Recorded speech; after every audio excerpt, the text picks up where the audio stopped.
Welcome to another episode of African Couch Potato, the mashup. I'm Gino. Over the weeks, we have spoken to a casting director. We've also spoken to theatre practitioners turned into actresses or on-screen actors. We've spoken to a director. We've also spoken to Jack Devnarain, who was talking about acting rights. Today, the role that we are going to be exploring is that of a producer or an executive producer, and we are joined by Siphiwe Hlabangane. Siphiwe, how are you? I'm very well, thanks. How are you, Gino? I am very good. First things first, before we reconnect, I last saw you in 2017. You were working on iNumber. The role of a producer, in summation, what is it? Chief collaborator. So the producer really is the person who's putting together the broadcaster or the funder, the actors, the crew, and you're really man in the middle. You know, trying to keep everyone happy. You're looking after the budget, you're looking after the schedule, and you're looking after everyone's health and safety on set. Yeah, for the most part, I think that surmises what a producer does. And it obviously extends beyond the physical practice of the filming of whatever drama, be it a film, be it a telenovela. You're also involved in post-production. So you have to have some creative control to a degree, right? Shared with the director, but ultimately, especially with the longer forms, you become the creative custodian, making sure that because we've got, 5 different directors doing a telenovela, that stylistically it is consistent. And when we get to episode 15, the new director comes in and suddenly the music changes. It's like, no. We've got a world of music that we need to be adhering to. So it's looking after various elements in the putting together of a production.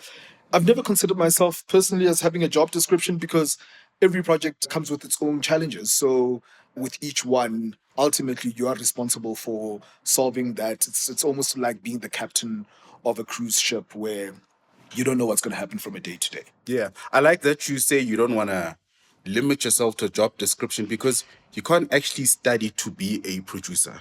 You can study production, you can study motion pictures, but you can't study for that single role. Apparently you can. I haven't. I did on-the-job training, right? I've worked with people who've graduated, be it from AFTA, and they will have learned it from a very confined space where things are finite. You can control the parameters that you have to deal with on a day-to-day. I started out as a production assistant. So I, at some point, and this is the most difficult part of everything I've ever had to do, is, there's going to be a meeting at 9:30. Siphiwe, please go get coffees. And I can't for the life of me think, how is this my responsibility? And then I have to, who wants coffee with milk? You want almond milk? Oh no, you want a cappuccino. And I have to come and bring back an order of 8 coffees. And I don't see how this is relevant to me producing. But I suppose it was perhaps teaching me client management. Yes. And relationship management, essentially. So I started out as a production assistant, became a production coordinator, became a production manager, and then became a producer. Most of the people who are industry know that you're going to come in at the very bottom and you do whatever is required. You're either buying batteries, you're either logging footage, you're following whoever needs the coffee, and then you find a place where you are best suited. Is there any part of your personal growing up that made you want to even go into production? Because it's not something you studied. Yeah, so I went to the National School of the Arts, studied drama there for high school, all of 5 years. And immediately after matriculating, I had decided, I'm going corporate. Not realizing, the artistic bug had bitten me. And I was actually working in corporate, in IT, for a few years, and became almost depressed. And I couldn't identify it. I had a regular income. I'm working. Yeah, I was going to say, why didn't you just drink? That's what people in corporate do. You go to work, you get paid to forget that you're not doing what you want to do. I was missing something so fundamental in my soul, right? And I was, in inverted commas, perhaps rescued by a teacher from high school where literally I'd gone for training at the IT job. And immediately after leaving the training, you had to do a questionnaire. Where do you see yourself in 5 years? And for the first time, I had to reckon with, where do I see myself in 5 years? And I know the right answer to give. I know what's going to impress my employers. And I mean, I wrote all of that down to give them a sense that, oh, I see myself growing in my capacity as an IT operator. And yet I was so wounded by this lack of fulfillment that I couldn't quantify what my role was in the work I was doing. I was going to work. I was getting a salary, but I didn't feel like I'm making a tangible difference. Whether I'm present or absent, it didn't feel like it was material.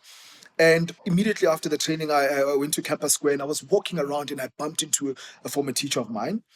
She asked me what's wrong. I mean, yeah, she knows me from high school, and I obviously looked like something was bothering me. I'm like, I'm feeling unfulfilled, and I think it's got something to do with the work that I'm doing. And she took down my number, and a couple of days later, literally 2 or 3 days later, I got a phone call from Isidingo to come and be an extra, featured extra. So I had lines, I think two. And that was my gateway into acting. And once I started acting, so when I was at Isidingo for that one day, I clicked with Tumisho Masha, Lesego Motsepe, Hlubim Boya, and afterwards, Tumisho calls me aside. It's like, dude, really, I think you should call my agent. And he gave me his agent's contact details, and I got in touch with his agent. I'm like, I'm looking for representation. Meanwhile, I'm still doing my corporate job. And I then got an agent. And my first audition was Muvhango through this agent. And I got the role. And at the time, I'm 19 years old. I'm auditioning for a 27-year-old character. And I walk into the audition room and I see so many more seasoned actors than myself that I grew up watching, and I'm thinking, oh, how the hell is this going to work? But I came in. It was on a Saturday that the first audition happened. I was asked to come back on Monday and went back on Monday afternoon. And as I was driving from SABC, joining the freeway, I was going home. I still lived Kaya in Pimville. As I'm joining the Mike 1 South at Empire, I got a phone call from my agent to say, listen, tomorrow you have to be on set. And it was a night shoot at 6 p.m. Mind you, I was actually meant to be working a night shift on that Tuesday. And ended up being very excited. I'm going to be doing this. And not too long thereafter, I think maybe the fact that this was my first audition gave me an arrogance that didn't suit what I was doing. Yeah.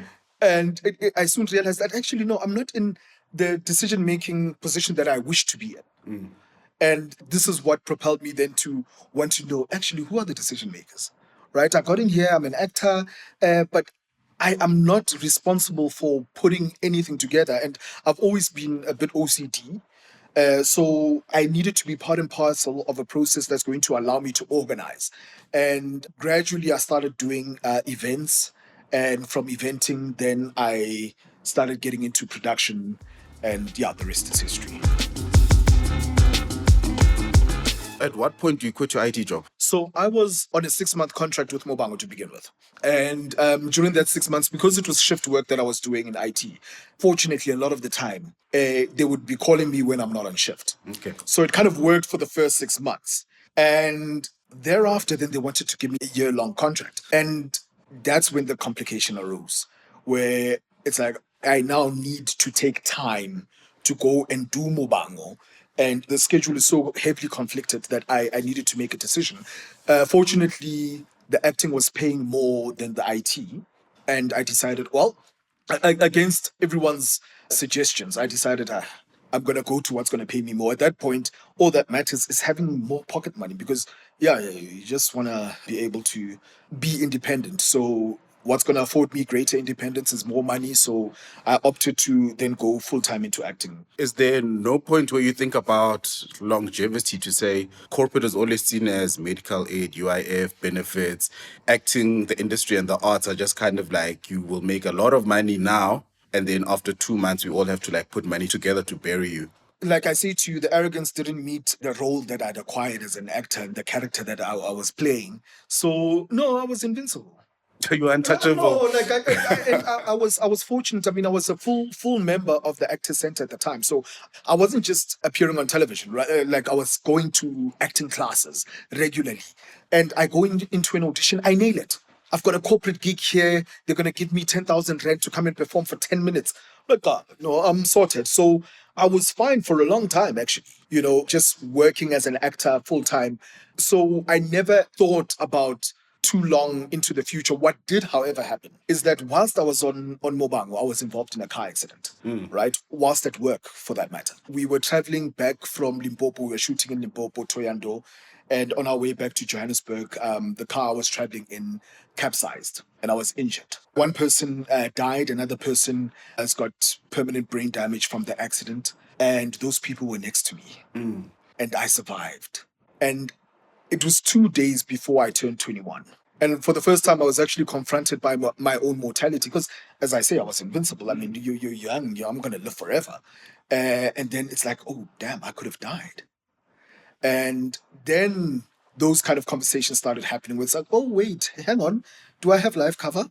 Let me call a financial advisor, try and get life cover in place and do a retirement annuity. And I think I overdid it actually in response to the trauma that I was experiencing from the car accident. But I then put in place those kind of mechanisms, which I was unable to sustain because not too long thereafter, I took another direction. It was an off-ramp in the same industry, but going into training to become a producer. Now, as an actor, now I was getting paid fairly decently for the time. And now I'm going to start as a PA.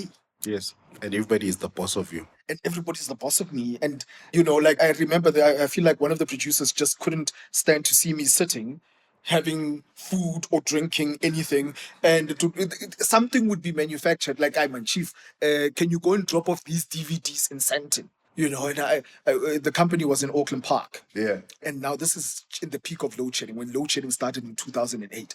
A drive from Auckland Park to Sandton and back was 3 hours long. Because the robots are not working. Nothing is working. We are not familiar. We don't have, we called it load shedding, but we didn't have schedules. Right? So it's just like darkness. And you are stuck, whether it's on Oxford, whether it's on Grayston, anywhere you go, you are stuck. And I was always given those kind of tasks. And then also financially, I wasn't earning the same amount because as an actor, I'm doing voiceovers. There's so many things actually that I'm doing whilst I'm acting that are supplementing the income, which suddenly fall away because I'm a PA. I'm working 12-hour days because there's a production going on that's shooting from 8 till 8. I don't have time to go and do a voiceover. I don't have time to go and do an audition. So in the same sense that you left the IT space to move into acting, do you also have a moment where you're just like, the acting now is conflicting with my schedule for production? It took a long time for that to become a problem, actually. My training, for the most part, was with Quizzical Pictures. So one day, how the journey actually started. Do you remember a show called Askhulume Let's Talk? Yes. Kolani Kwana was the presenter. On a Sunday, there I am, I'm watching this show, and they're talking about, they're speaking to somebody at the SABC, speaking about how they want to train young and upcoming producers. I'm like, oh yeah, here's my opportunity. And Bob, following day, Monday, there I am, I'm calling SABC. And I'm like, oh no, this is what I heard on Askhulume Let's Talk. Nobody knew what I was talking about. I'm like, yeah, but who are the guys who produce Askhulume Let's Talk? Yes. Like, there was somebody there. I didn't take down anybody's name. And it took me about 3 months to get to somebody at the SABC who kind of thought they knew what I was talking about. And then they said, hey, Chief, come and meet me. And I went through a few days later for a meeting with Ubab Edi Manzingana. He was fantastic. Met him, don't know him from a bar of soap, but I think he and I saw an email that I wasn't supposed to see that he'd written, where he was like, oh, this boy's passion is fantastic. Like, can you do something with him? So he asked me at the end of our meeting to say, which companies would you like to train with? And I had fallen in love with Cha-Cha. Yes. And it was, at the time, Curious Pictures production. And I'd never seen anything like it. And I thought, I want to learn how to make dramas like those guys. So I was like, no, Curious Pictures. And then I gave him other companies because I don't think he knew the guys at Curious that well. And then he ended up putting me in touch with Oka Media. And even the guys at Oka Media, I think, just accepted me because the recommendation was coming from somebody at the SABC.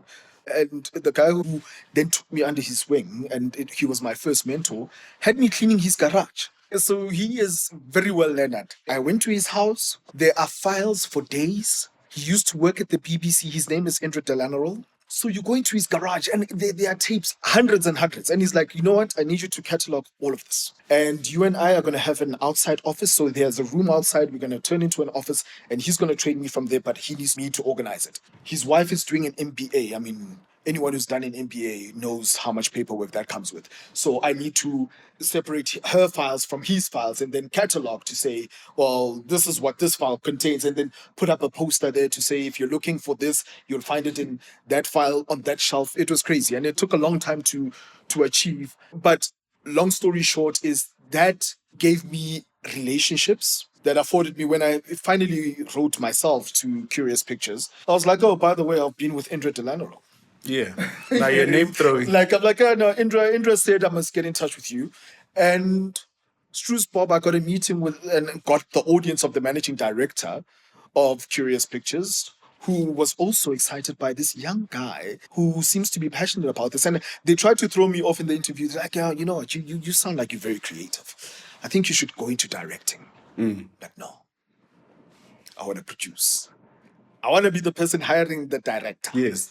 I want to be the person hiring the script writer. Like, I want to be putting the whole machinery together. And it is then, and the universe works in strange ways, because at the point I'd also just become a dad, a first-time dad.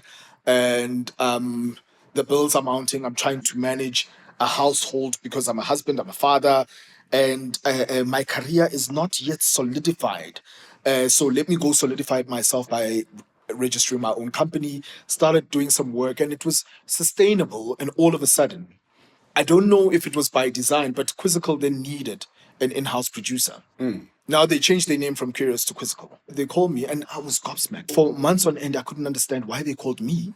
But they called me and said, listen, we need an in-house producer. Please come through for an interview. And it wasn't an interview, it was actually a salary discussion. Yeah, no, come through. And then I got there, but they've trained me. Yes. So I know everything I know at this point, all through them. And it's like, yeah, so now we're looking for a producer. And that was in 2015. Do you think you can do it? How much would you expect?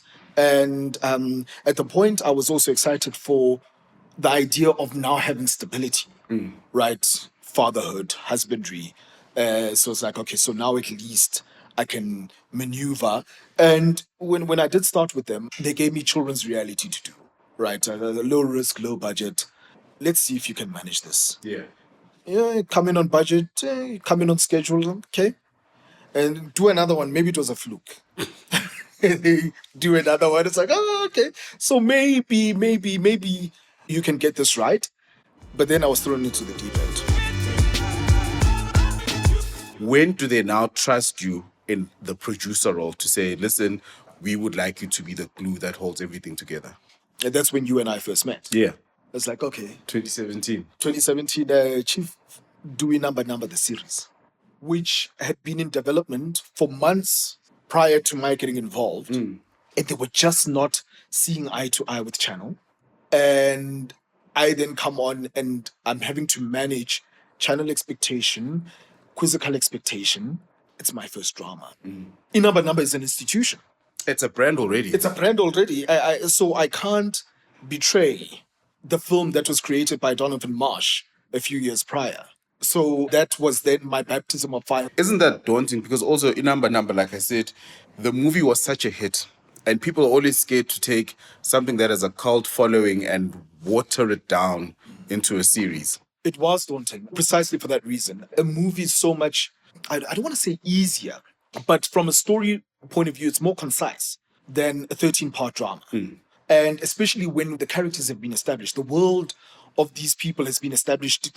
There's very little that you can do to really influence who these people are. Ustumo Mjali is Chili. Presley Chwenyahaye is Shoes. They've played these characters. They know them.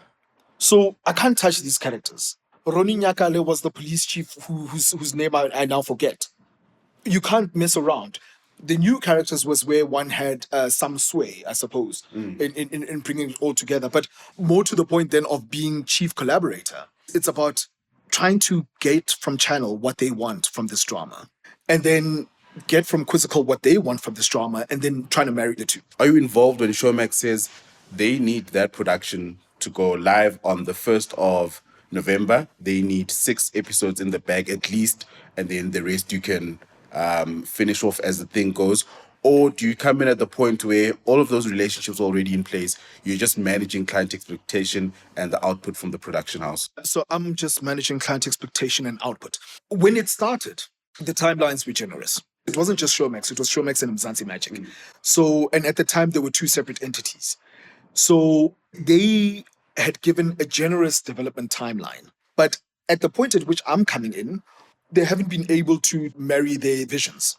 So a lot of time has been lost, and we need to find a way now of making it work whilst no timeline is moving out. It's the struggle of how do I achieve in 3 months what was intended to be done in 9 months. So you are writing and you are preparing to shoot.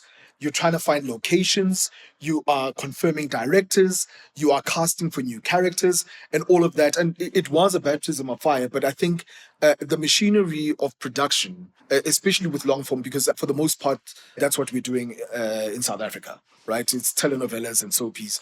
That kind of gave one the kind of principles that need to be understood to producing long form. And now, when you're done with this baptism by fire, when do you now start coasting? And when I say coasting, not like being comfortable in your role, but when are you now starting to produce titles that you're like, this I know was going to be a hit? Never. No, never. I mean, I think I've been very lucky in the kind of work I've been able to do over the years. But with each production, like I said earlier, like it brings with it new challenges. And I'm always hoping that I learn something from it. I don't ever want to become arrogant and think I know it all. I know I'm good at what I do. I have no doubts about that. But I also want to still learn with every production. So the most recent flexing of muscle happened for me doing Lingashoni season 2. So I'd always been under the Quizzical umbrella. Right. And then the last production I did that you will have seen with Quizzical is Savage Beauty. So after doing Savage Beauty, I'm really feeling like I need to go and explore other opportunities. Am I a good producer, or is Quizzical a good production company? The answer to that actually is both. But I needed to go and explore that myself. Quizzical has been in existence since '93, so they have no question about that. I was questioning myself to say, is it me or is it the company? And I was fortunate then to be given the opportunity to produce Lingashoni season 2. And everything that I thought I knew, I needed to put into practice. Yeah. You know, so I come in the parameters of shooting, similar to what happened with iNumber. Everything has been cast in stone. It's already on air, season 1. We're not taking a break. So we need season 2 to start on a certain date. And you need to figure out the schedule as to how you do it. And then I come in, so from a writing point of view, what can I do to make this manageable? Because season 1 actually overran. So I ended up producing the tail end of season 1 as well as season 2. Yes. But the tail end of season 1 was coming from the budget of season 2 and the schedule of season 2. So I needed to find a way of absorbing all of those overages from a time and a money point of view. And that's where I was able to then flex whatever knowledge I thought I had. And some of it is instinct, some of it is experience, but all of it really is be in the writing room. You cannot try and control what happens in production and post-production without having prepared for it in development. People say, hey, we'll fix it in post. No. And I've now learned you fix it in prep. Yes. So you need to prepare for it. I came there and they were writing 18 scenes per episode. And it's like, but this is only a 22-minute. So on average, each scene is about a minute. Can we consolidate this? Can we reduce? And I'm too scared at the time to make too many radical changes. So instead of 18, guys, let's do 15. And we did 15. It helped us with the schedule. I'm like, but that finish line still seems like we're not going to get there. Eventually, we brought it down to 11. 11 scenes per episode. Keep the page count the same because I still want the episode duration to not change. So it just means that the dialogue needs to be extended. Yes. And we managed to do that. And I don't think it's ever been done in South Africa before that 208 episodes of a telenovela are done in a 6-month period. So we were able to do that. And it's not from any genius, but really it's making sure that you're there when the thing is being written. You're creating the recipe for the meal that you're going to have. with that, Savage Beauty was a big production. Savage Beauty was on Netflix. Savage Beauty is recent. It came out last year. Yeah. Doesn't your wife, your friends, your brother, the guy down the corner say to you, hey, my friend, are you sure you want to almost walk away now? Are you sure you want to be super independent at this point when it seems to be like the height of your relationship with Quizzical? Not at all, actually. There's no one down the road, just by the way. Oh, wow. No. But in South Africa, no one knows. We don't read credits enough. I mean, you take somebody like Selomake Gangube, Yes. right? One of the biggest names in South African acting. Is still called Archie, more than 20 years after he left Generations. Because no one is really interested in knowing that it's Selomake Gangube. Yeah, they know it, but it's an academic thing. So people who know that I'm a producer are in my immediate circle.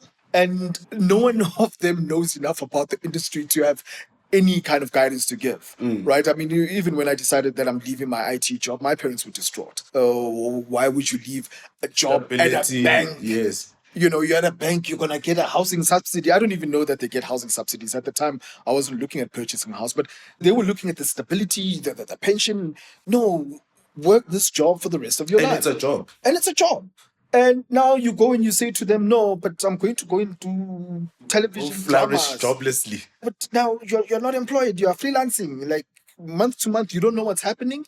And unfortunately, the decision was easier to make then. I mean, I wonder if I would have made the same decision now, now that I know how challenging it is with kids and what have you. But I needed to make it work then. But the risks were low. I just needed to take care of myself. So at the time, me leaving Savage Beauty, look, to be fair, I was offered the wife and I turned it down. I didn't even know that the wife was going to be as big as it became. Yes. But there were enough opportunities, I think, at the time for one to take a reasonable gamble because my calculation really was I need to spread my wings. I've been writing proposals to all the broadcasters and no one is catching. Yeah. So let me go play with other kids as well. Broaden my own network. If I'm always going to be the contracted producer for other people, Gino gets a production and is like, Siphiwe, come produce. If that's the path I'm meant to walk, then so be it. But let me then go and meet Gino. Let me not have all my eggs in one basket, right? Yeah. And so that was the rationale. And I think, if anything, because of Savage Beauty, the time was right. Yeah. You know, because Savage Beauty, it was bigger than what I imagined. I had no doubt we were making an amazing show. I didn't think it would have the kind of reception it received. Now you go out, Linga Shoni season 2. At the end of it, is your risk for appetite hungrier or bigger? It is. And I also, the wanting to play with other kids in inverted commas, right? So my wanting to broaden my network, that's also now been elevated. And there were about 5 opportunities at the time. Now you're choosing. Now I'm choosing. Okay. Now it's like, Siphiwe, please tell us when you're available. We've got 2 or 3 productions.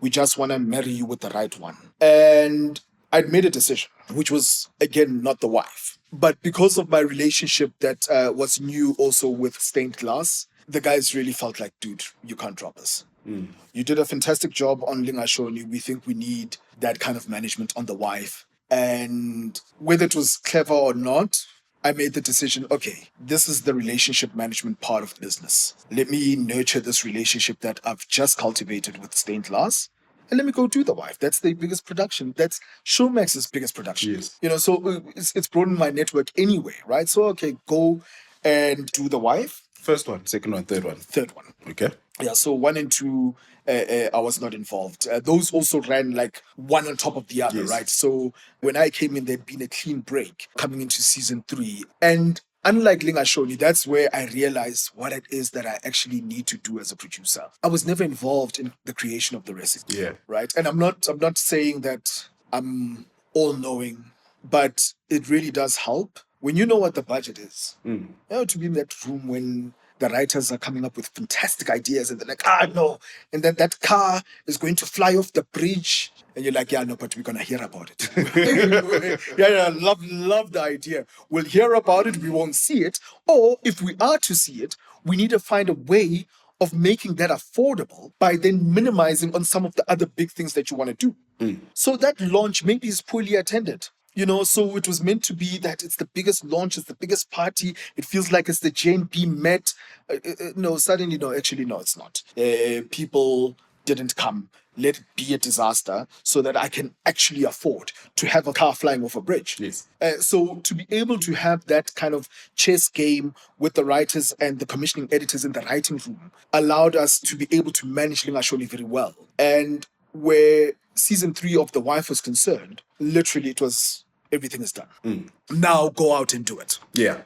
I'm noticing a pattern here. And the thing is, with both iNumber and with The Wife season 3, they have had the luxury of time. And by the time they bring you on board, I don't want to say it's last minute, but you have to hurry things along. What causes those delays in time? Like for people sitting and saying, we've been waiting for season 3 of The Wife for the past 4 months. We don't know when it's going to start. Would you have any idea what the delays could be? A lot of the time, I mean, no, it's very simple. The Wife season 3 came out later than people would have expected because Shaga Ilembe needed to be shot. So Shaga was in production. Shaga needed to go into production, and then some of the actors who were on The Wife would have needed to do Shaga. And logistically, it would have been impossible to run both productions simultaneously. Yeah. And I'm speaking now on behalf of Channel, so to speak. Those were the logistical reasons that made it impossible to do Shaga Ilembe and season 3 of The Wife simultaneously. Okay. Now you come in, you speed things along. Are you not pissing people off? Are you not stepping on any feet? Are you not feeling like you're upsetting some people? Absolutely, I was upsetting people. And it was never intentional. I don't know, and it was the first time that I encountered this where, because of what we managed to achieve with Lingashoni season 2, coming on to season 3 of The Wife, there was almost a resistance to say, this guy thinks this is Lingashoni. This is not Lingashoni. We'll show him. You know what I mean? So you're coming in there. I'm not reinventing the wheel. I'm just trying to put systems in place that are going to make it easier for everyone to do their jobs. That's all I'm trying to do. But it's like, no, here there's a different culture. And it was a completely different culture, right? Because of the cult following of the show, you were dealing with different personalities. I've never dealt with this level of stardom in my life. I've worked with some relatively big names, but this was a completely different animal. And to navigate that, and it wasn't just at cast level, even to a degree at crew level, that we've managed with doing season 1 and 2 of The Wife, created the biggest show Showmax has ever done. So these guys are the bee's knees. And you have to come into an environment and also be mindful. This is where emotional intelligence has to come in, right? And you ask yourself, okay, so how am I going to manage this? How am I going to bring everyone on board where I think things are going wrong? It's very important to not be too prescriptive in identifying what you think or know to be the problem, but to collaborate around it, you know. So because, I mean, the couch potato has been going on and you want to bring me as a producer, and then here I come, I'm like, hey, listen, no, this is what you've been doing wrong. I can't do that. You've managed to build this. So I need to find a way of collaborating with you to see what can we do better, and try and navigate you or steer you towards what I think we can do. And sometimes I win, sometimes I don't win. Yeah. Right? And certainly with The Wife, I lost more than I won. It is certainly one of the most difficult productions I've ever had to do, because in all the productions, even from when I was an actor, I have a problem. I pick up the phone, I call my agent, I'm like, Ish, something is happening. I'm not 100% comfortable. Please, can you address this? And my agent will then pick it up with the production manager, and it escalates relevantly. Here you will hear from the big bosses from Channel to say, hey, what's going on your set? And you don't even know about it. Yeah. As a producer, like, what do you mean what's going on my set? No, I've just been speaking to so-and-so, and they're telling me that X, Y, and Z is happening. And what do you mean? Like, I'm not aware of it, and I haven't been given an opportunity, therefore, to try and address it. Can I come back to you then? And, guys, like, what? Why now are you not raising this with me? Can I address your problem? Right? And it opened my eyes a lot to some of the challenges. Generally, what it exposed me to is a deprofessionalization of how we are working as an industry. In closing, what are, again, the life lessons that you want to share with the people who are on the come up as any role, mostly in production, but I don't want to limit it to being a producer? I think be committed to a vision. It's very easy to be distracted by the glitz and glamour. There is a work ethic that needs to accompany what we do. This is not a job. This has to be a career. And the difference between making it a job and making it a career is essentially your commitment to it. So commit to a vision. What do you want to achieve for yourself? And invest the time needed. Read a book. If you want to be an actor, take some acting classes. If you want to be a producer, find somebody like who's going to motivate you. If you want to be a writer, who's your favorite writer? You need to benchmark against something. Are you looking internationally? Are you saying David E. Kelly, Aaron Sorkin, whatever, whoever? Find somebody who you're going to look at and say, I want to do that caliber of work, and aspire towards it. You may not meet Mfundi Mvundla, but there's enough that you can read about him to understand, how did he get to Generations? And why is it such a sustaining production for, 30 years plus? You look at Connie Ferguson and say, why does she have longevity? That is a career. It's not a job. So I think what it is, even if you don't necessarily want to have role models, but benchmark against something. And make sure that you read enough material around it to really be informed. Where can people find you? Probably the people who've really been in touch with me of late have reached out to me on LinkedIn. Okay. So wherever you look for me, I am on X, I am on Facebook, I am on LinkedIn, I'm on Instagram, I barely post. All my posts mostly are about work, but you can find me as Siphiwe Hlabangane on all of those platforms, or Siphiwe H. And Siphiwe spelled with an S-I-P. Yeah, because some people leave out the I. It's just SP. No, so if you are going to write to me, please do not SP me. S-I-P.